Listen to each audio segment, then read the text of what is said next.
کراچی سے نوابالدین اتاری.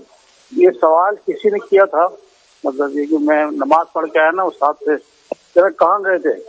میں نے بھائی نماز پڑھنے گیا تھا. تو وہ کہنے لگے بھائی کیوں اتنے گناہ کرتے ہو جو بار بار مسجد جانا پڑے؟ ایسا کہنا کیسا؟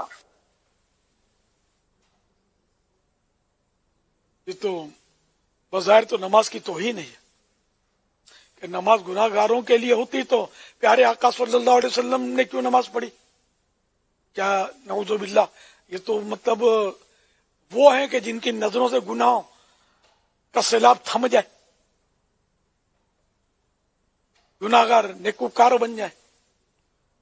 تو نماز تو سرکار صلی اللہ علیہ وسلم، ہم پر 5 نمازیں فرض ہیں، پیارے آقا صلی اللہ علیہ وسلم پر 6 نمازیں فرض تھی.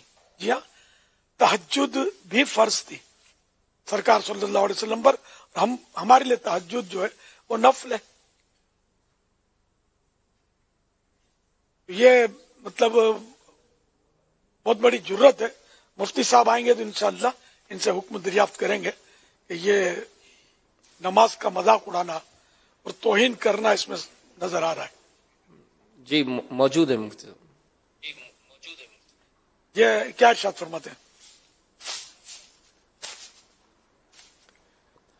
جی، یہ جو جملہ ہے یہ بظاہر نماز کی توہین ہی ہے کہ نماز ایک فرض ہے اور ادا کرنے والے کے لیے کہنا کہ یہ وہ ادا کرے کہ جو گناہ گار ہے، تو بظاہر تو سخت جملہ ہے، توہین ہے.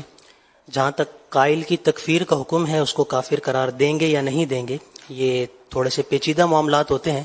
بہرحال توبہ تو ان کے اوپر لازم ہی ہے، توبہ بھی کریں اور اپنے اس جملے سے رجوع بھی کریں.